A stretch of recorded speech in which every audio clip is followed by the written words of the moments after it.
तो हम लोग अभी सिकंदर पढ़ने वाले हैं।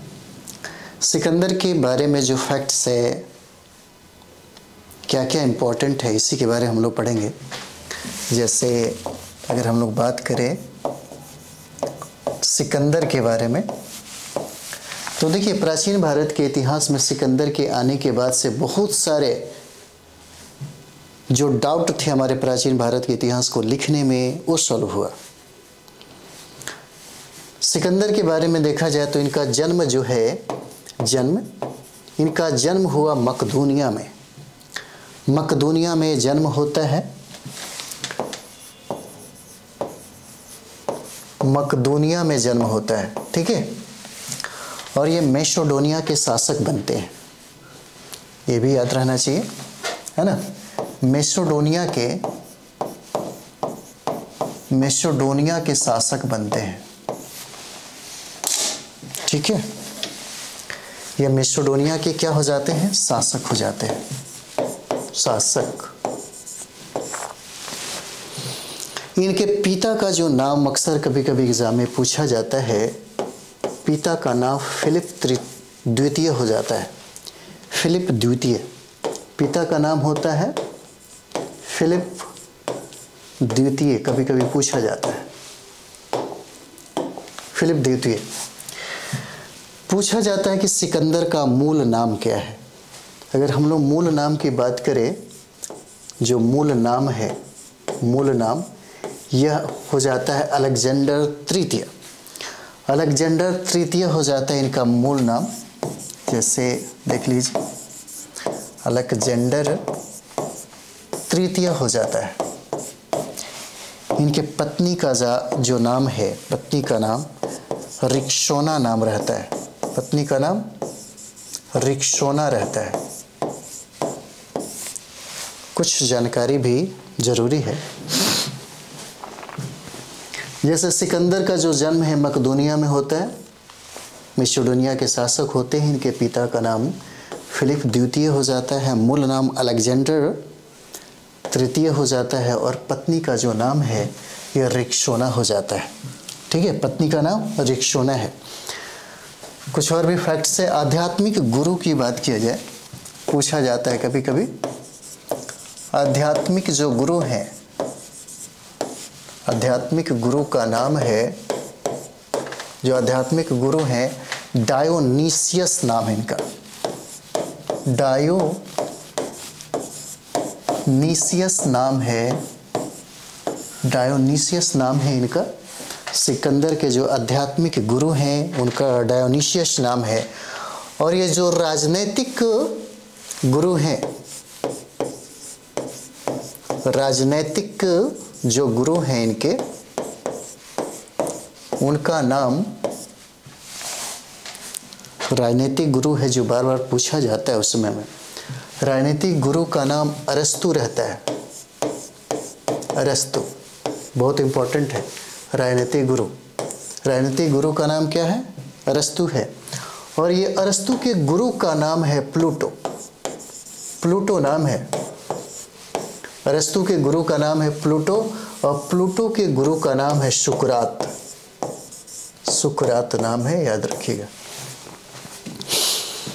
सिकंदर के जो आध्यात्मिक गुरु हैं उनका नाम डायोनीसियस है, और राजनीतिक गुरु जो है अरस्तु हो जाते हैं।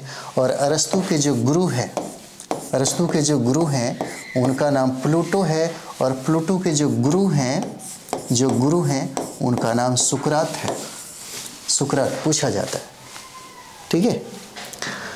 अगला पॉइंट हम लोग बात करेंगे यहाँ पे। तो देखिएगा, कहा जाता है सिकंदर के जो थल सेना है, थल सेना, सिकंदर के जो थल सेना है, थल सेना, उसका नाम है, सिकंदर का थल सेना जिसका नाम है यहाँ पे सेल्यूकस। सेल्यूकस नाम है, याद रखिएगा, थल सेना है। और जो जल सेना है, सिकंदर का जो जल सेना है, जल सेना, उसका नाम है नियारकस। उसका नाम है नियारकस नाम है। और यहाँ पे कुछ और भी फैक्ट्स देखेंगे, पूछा जाता है। सिकंदर का घोड़ा का नाम भी बहुत बार पूछा गया है। तो सिकंदर का घोड़ा का क्या नाम हो जाता है? तो घोड़ा का नाम यहाँ पे देखेंगे बुक्का फेला नाम है। बुक्का फेला नाम हो जाता है, सिकंदर के घोड़े का नाम है। ठीक है, सिकंदर के घोड़े का नाम है बुक्का फेला। सिकंदर की मृत्यु बेबीलोन में हो जाती है, पूछा जाता है। सिकंदर की मृत्यु कहाँ पे होती है? तो बेबीलोन में हो जाता है। ठीक है, बेबीलोन में इनकी मृत्यु हो जाती है।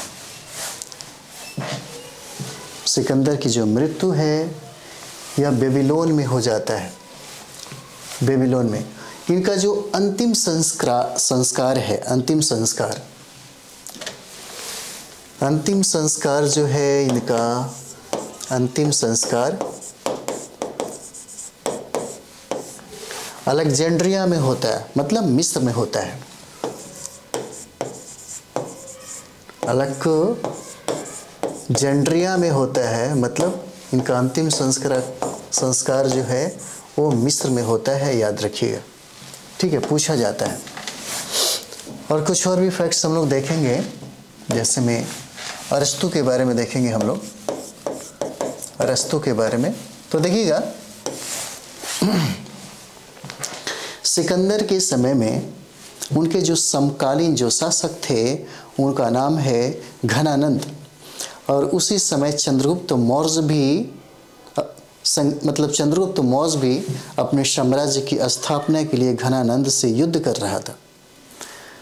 उस समय सिकंदर का गुरु जो है वो अरस्तु हो जाते हैं, और उसी समय चंद्रगुप्त मौर्य के जो गुरु हैं उनका नाम चाणक्य रहता है।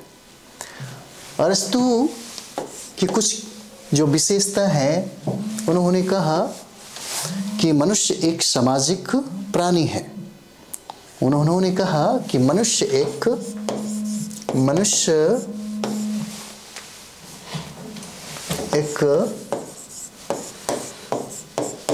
सामाजिक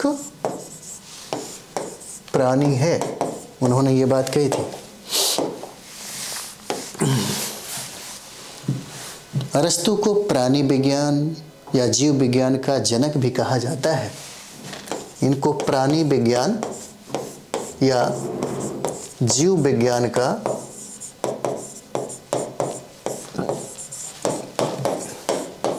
जनक भी कहा जाता है। ठीक है, अगला हम लोग देखेंगे यहीं पे, इन्होंने ही पहली बार बताया कि पृथ्वी गोल है। पहली बार इन्होंने ही बताया कि पृथ्वी क्या है, गोल है। ये प्रश्न पूछे जाते हैं आपसे। अगला जो सवाल है, इसी से संबंधित जो कुछ फैक्ट्स है, इनका जो बुक्स है अरस्तु का बहुत ही इंपॉर्टेंट है। दी पॉलिटिक्स पूछा जाता है। अगर बुक्स की बात करें, हम लोग बुक्स की बात करें यहाँ पे, तो इनका बुक्स है वो हो जाता है दी पॉलिटिक्स। दूसरा जो बुक है हिस्टोरिया, दूसरा जो बुक है हिस्टोरिया एनिमिलियम।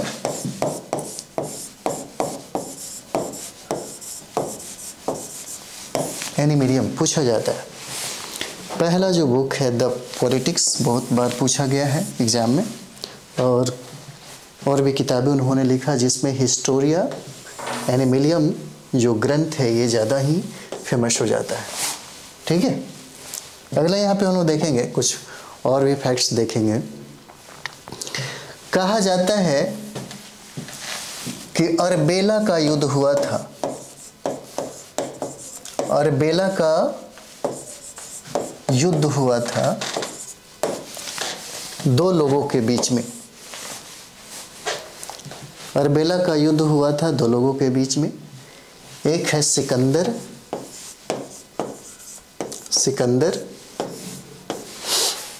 और दूसरा जो हुआ था दारा तृतीय के बीच में। दारा तृतीय के बीच में, जिसमें सिकंदर का क्या हुआ, विजय हुआ और ये दारा तृतीय जो है ये यहाँ पे पराजित हो गया। ठीक है, अगला हम लोग देखेंगे जो बहुत इंपॉर्टेंट है, जिसको झेलम का, वितस्ता का, जिसको हम लोग झेलम का, वितस्ता का या हाइड्रोस्पीस भी बोलते हैं। हाइड्रोस्पीस का युद्ध कहते हैं। ठीक है, यह हुआ था 326 ईसा पूर्व में, 326 ईसा पूर्व में हुआ था, जिसको झेलम का युद्ध भी कहा जाता है, वितस्ता का युद्ध भी कहा जाता है, हाइड्रोस्पीस का युद्ध भी कहा जाता है। तो यहाँ पे हम लोग देखेंगे, यहाँ पे जो युद्ध हुआ उसमें भारत के एक शासक थे जिसका नाम था पोरस, और द्वितीय जो इसमें शामिल होने वाले जो शासक था उनका नाम था सिकंदर। हालांकि यहाँ पे सिकंदर का विजय हो जाता है और पोरस यहाँ पे हार जाते हैं। और ये पोरस जो है ये पंजाब का शासक रहता है उस समय में, पंजाब का शासक। ठीक है, सिकंदर भारत में लगभग 19 मंथ रहता है। पूछा जाता है कि लगभग 19 माह तक, 19 मंथ तक ये सिकंदर भारत में रहता है। ठीक है, और सिकंदर को भारत में आमंत्रित जो करता है वो तक्षशिला का सम्राट होता है जिसका नाम राजा आम्भी है। ये भी देख लीजिए, सिकंदर को जो आमंत्रित किया वो तक्षशिला का शासक है। ठीक है, तक्षशिला का शासक है जिसका नाम है आम्भी। राजा आम्भी ने इसको क्या किया, आमंत्रित किया। और यही तक्षशिला जो प्राचीन भारत के इतिहास में सबसे प्राचीन विश्वविद्यालय है, जो वर्तमान के अभी आपको पाकिस्तान का क्षेत्र हो जाएगा, वहाँ स्थित है पाकिस्तान में। और यही तक्षशिला से ही चाणक्य ज्ञान हासिल किया और यहाँ का प्राचार्य भी बन गए। और यही तक्षशिला से भी चंद्रगुप्त मौर्य को भी शिक्षा मिली। चंद्रगुप्त मौर्य को भी क्या मिली, शिक्षा मिली। यही जो क्षेत्र होता है। ठीक है, तो यहाँ पे 19 माह रहते हैं। कुछ और भी पॉइंट हम लोग देखें सिकंदर के बारे में। कहा जाता है कि सिकंदर की सेना ब्यास नदी को पार नहीं कर पाई, है ना, पार नहीं कर पाई। कारण कहा जाता है कि ब्यास नदी को पार नहीं कर पाई क्योंकि इस समय इसमें बाढ़ आ गया था, जलस्तर बढ़ गई थी। और दूसरी बात ये था कि सेना का थकान ज़्यादा हो गया था, सेना का थकान बहुत ज़्यादा हो गया था। कहा जाता है कि यहाँ पे आते आते सिकंदर जो विश्व विजेता था, अपने ही सेना के माध्यम से भारत जो विजय की जो चाहत थी, जो लालसा था, उसे त्याग दिया और यहीं पे ये लौट के चले जाते हैं। कहा जाता है कि एक भारतीय एक रानी थी, महारानी थी, जिसका नाम था रानी कृपा, महारानी कृपा। सिकंदर एक महारानी कृपा से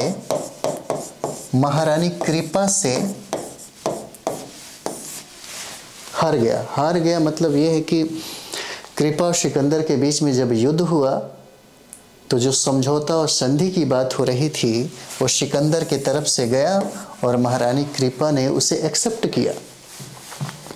कहा जाता है कि सिकंदर जब भारत आया तो इस समय बहुत ऐसे जनजातियों ने इनके विरुद्ध संघर्ष कर दिया। उस जनजातियों में कुछ का नाम है कत्था जनजाति, एक है मुल्तान जनजाति, एक है मांटगोमरी जनजाति। ये सारी जो जनजाति है सिकंदर से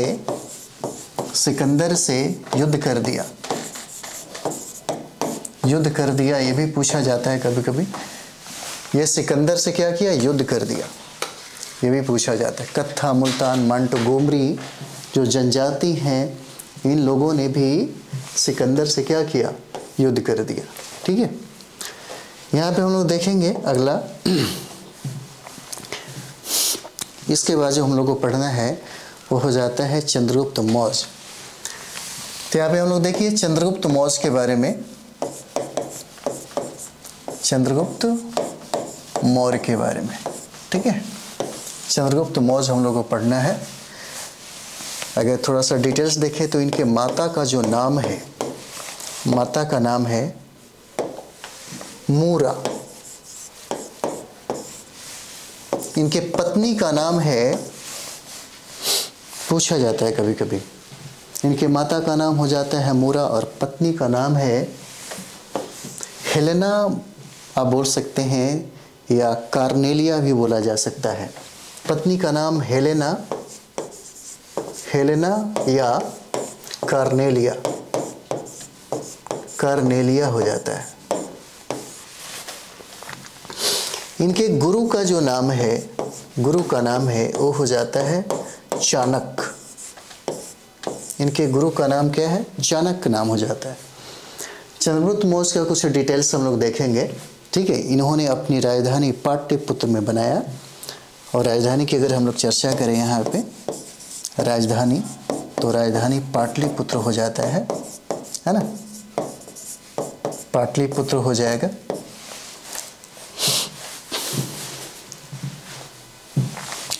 इनके माता का नाम मूरा हो जाता है, पत्नी हेलेना कार्नेलियन हो जाती हैं, गुरु का नाम चाणक्य है, राजधानी इन्होंने पाटलिपुत्र बसाया।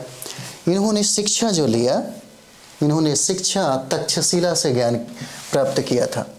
इन्होंने जो शिक्षा ग्रहण किया, शिक्षा वो तक्षशिला से इन्हें प्राप्त हुआ। ठीक है, अगला हम लोग देखते हैं यहाँ पे जो लेखक थे, चंद्रगुप्त मौर्य के समय जो लेखक था उसका नाम था मेगास्थनीज। मेगास्थनीज नाम था इस समय लेखक जो थे। और यहाँ पे प्रतीक चिन्ह की अगर बात करें, प्रतीक चिन्ह की बात करें तो प्रतीक चिन्ह मोर हो जाता है, मोर। ठीक है, याद रखिएगा। और महल की अगर बात कर दिया जाए तो चंद्रगुप्त मौर्य का जो महल बना था, वो महल बना था लकड़ी का, जो बहुत ही प्रसिद्ध हुआ, बहुत ही विश्व प्रसिद्ध ये हुआ। यहाँ पे लकड़ी का जो महल बना हुआ था यहाँ पे। अगर हम लोग इनकी उपनाम के बारे में देखें, चंद्रगुप्त मौर्य को किस किस नाम से भी जाना जाता है, तो यहाँ पे देखिएगा चंद्रगुप्त मौर्य को भारत का मुक्तिदाता कहा जाता है। भारत का मुक्तिदाता कहा जाता है, भारत का मुक्तिदाता। यह चर्चा कहाँ मिलेगा? तो देखिएगा इंडिका जो बुक है, इंडिका बुक में इसकी चर्चा मिलता है। और इंडिका किसने लिखा? तो ये मेगास्थनीज ने लिखा, मेगास्थनीज के द्वारा लिखा गया बुक है। भारत का मुक्तिदाता कहा जाता है। चंद्रगुप्त मौर्य का एक और भी नाम है, जो नाम हो जाता है सैंड्रोकोटस। सैंड्रोकोटस नाम हो जाता है। चंद्रगुप्त मौर्य का जो नाम है सैंड्रोकोटस भी है, जिसे जस्टीन, एरियन,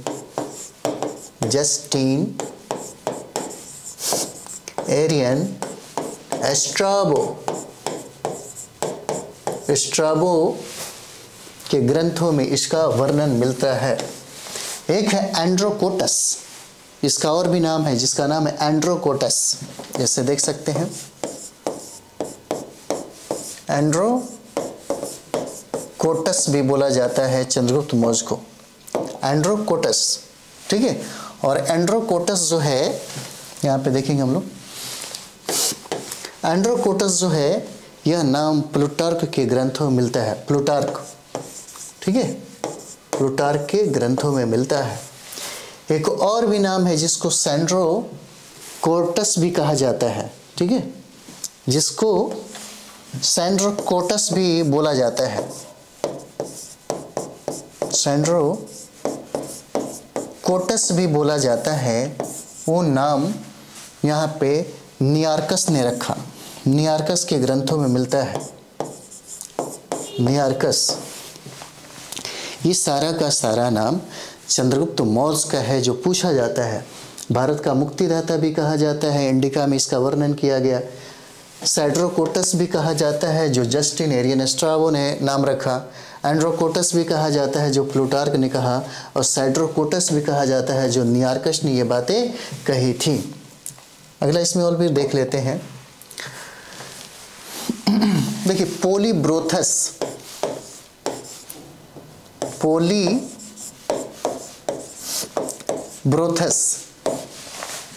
पोलीब्रोथस भी कहा जाता है। और ये मेगास्थनीज ने कहा, मेगास्थनीज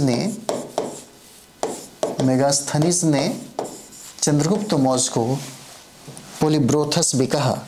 एक और भी नाम आप देख लीजिए, इंपॉर्टेंट है। कहा जाता है इन सारे नामों की पहचान विलियम जोन्स ने किया था, और उसने ये कहा कि ये सारा का सारा जो नाम है ये चंद्रगुप्त मौर्य के साथ संबंध रखता है। यानी कि विलियम जोन्स ने इसकी पहचान की कि जो सारे के सारे नाम है वो सारा का सारा नाम किसका है? चंद्रगुप्त मौर्य का है। उन्होंने ये बात कही थी। उसके बाद एक बहुत इंपॉर्टेंट युद्ध होता है जिसकी चर्चा हम लोग करेंगे यहाँ पे। देखिए 305 बीसी में एक युद्ध होता है, ठीक है। 305 ईसा पूर्व में एक युद्ध होता है सिंधु नदी के तट पर, और कहा जाता है इसके बारे में कि विश्व का यानी कि भारतीय प्राचीन इतिहास में ये पहला अंतर्राष्ट्रीय युद्ध होता है। और यह युद्ध दो लोगों के बीच में लड़ा जाता है। एक जो है वो हो जाता है सेल्यूकस निकेटर। यहाँ पे देखिए, एक नाम हो जाता है सेल्यूकस निकेटर, और दूसरा हो जाता है चंद्रगुप्त मौर्य। ये सिंधु नदी के तट पे लड़ा जाता है,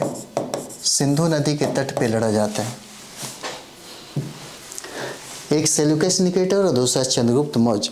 यहाँ पे सेल्यूकस निकेटर हार जाता है और चंद्रगुप्त मौर्य क्या करता है? विजित हो जाता है।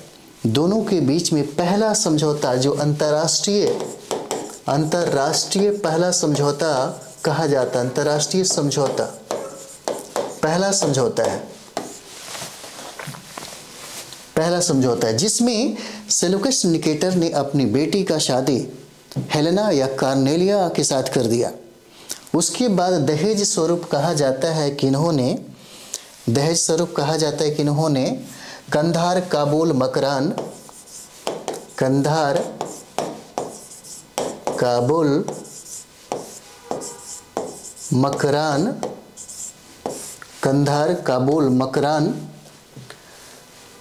और हेरात जो है उसे दहेज स्वरूप चंद्रगुप्त मौर्य को दे दिया गया। और चंद्रगुप्त मौर्य ने लगभग 500 हाथी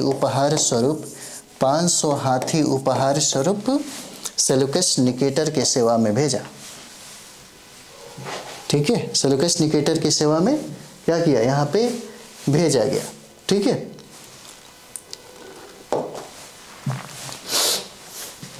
हाथी सेल्यूकस निकेटर की सेवा में भेजा गया। अगला हम लोग देखेंगे यहाँ पे चाणक्य के बारे में थोड़ा सा हम लोग जान जाए, फिर हम लोग थोड़ा बहुत जानते रहेंगे। चाणक्य के बारे में हम लोग जाने। चाणक्य जो है, इनके बचपन का नाम जो है विष्णुगुप्त के नाम से जाने जाते हैं। बचपन में इनको विष्णुगुप्त कहा जाता है,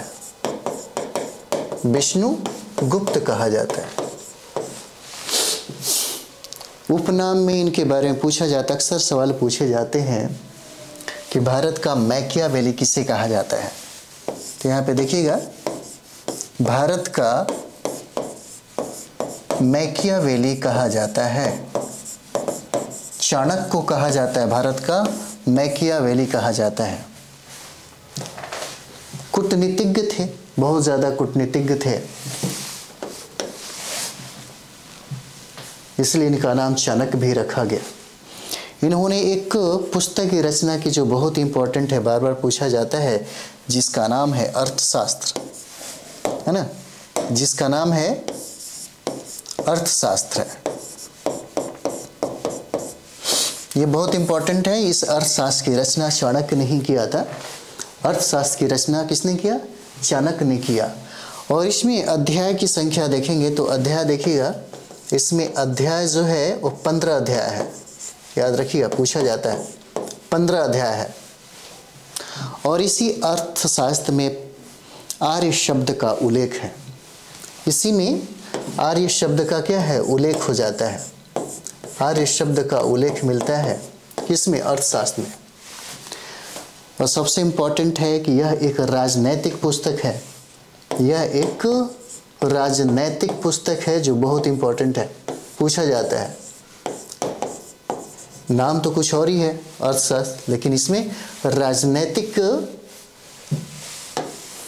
पुस्तक जो है, राजनीतिक सिद्धांतों के बारे में इसमें चर्चा किया गया है। अर्थशास्त्र में सप्तांग जो सिद्धांत है, 7 जो सिद्धांत है, ये बहुत ही इंपॉर्टेंट है, देख लीजिए। अर्थशास्त्र में ही सप्तांग सिद्धांत का चर्चा किया गया है। सप्तांग सिद्धांत बहुत इंपॉर्टेंट है। जैसे इसमें पहला अगर बात करें तो राजा का चर्चा मिलता है। राजा बोलिए या स्वामी बोलिए, बात बराबर ही है ना, ठीक है, राजा हो जाता है। दूसरा हम यहाँ पे देखेंगे वो हो जाता है अमात्य का। अमात्य का चर्चा है। तीसरा देखेंगे तो जनपद का चर्चा है, जनपद का, ठीक है। पहला राजा अमात्य, राजा या स्वामी का, दूसरा अमात्य का, तीसरा जनपद का, चौथा जो है वो हो जाता है सेना का चर्चा है, सेना। पांचवा जो है वो हो जाता है दुर्ग का, दुर्ग का। छठा जो हो जाता है वो हो जाता है कोश का। और सातवां कभी कभी आपसे पूछा जाता है, सातवां आपका मित्र हो जाता है, याद रखिएगा। ये सप्तांग सिद्धांत है और ये सिद्धांत चाणक्य ने दिया। और चाणक्य ने इसकी जो चर्चा की अर्थशास्त्र पुस्तक में किया, जो राजनीतिक सिद्धांत से प्रेरित है, ठीक है। अगला हम लोग देख लेते हैं मेगास्थनीज के बारे में कुछ देख लेंगे हम लोग, जहाँ से सवाल पूछे जाते हैं मेगास्थनीज के बारे में।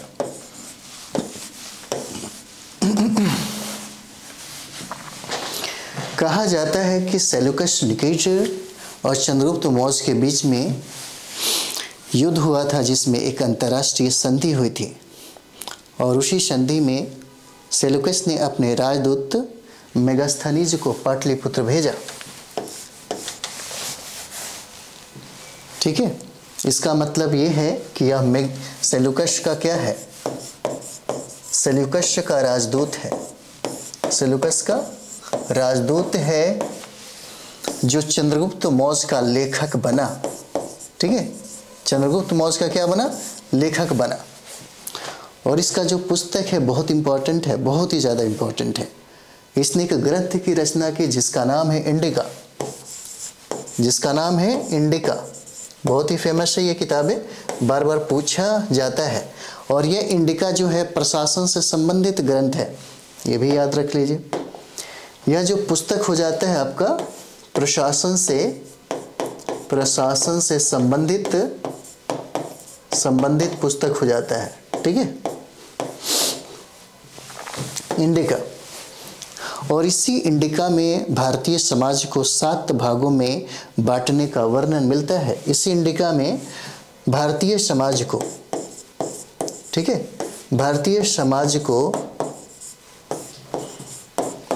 7 भागों में बांटने का वर्णन मिलता है। भारतीय समाज को कितने? 7 भागों में। और इसी इंडिका में ही पटना को पोलीब्रोथा कहा गया है। इसी इंडिका में पटना को क्या कहा गया? पोलीब्रोथा कहा गया। ठीक है, पोलीब्रोथा कहा गया है, इसी में ही ये इंडिका हो जाता है। और इसी इंडिका में ही एक और भी देख लीजिए, इसी इंडिका में ही कहा गया है कि भारतीयों को लिखने का ज्ञान नहीं था, है ना। इन्होंने कहा था कि भारतीयों को लिखने का ज्ञान नहीं था, ये इंडिका में लिखा गया है। ठीक है, और इन्होंने मौर्य प्रशासन को 16 भागों में बांटा। इन्होंने मौर्य प्रशासन को, मौर्य जो प्रशासन है, इन्होंने मौर्य साम्राज्य को, देखिए मौर्य साम्राज्य को इन्होंने 16 भागों में बांटा, 16 भागों में। और यही चाणक्य ने इसे 27 भागों में बांटा, 27 भागों में, भी याद रहना चाहिए, है ना। यहाँ पे इन्होंने क्या किया? 27 भागों में क्या किया? बांटा। ठीक है, इसको मौर्य साम्राज्य को, यहाँ पे इन्होंने मौर्य साम्राज्य को 16 भागों में बांटा, जबकि चाणक्य ने इसे 27 भागों में क्या किया? बांटा। ठीक है।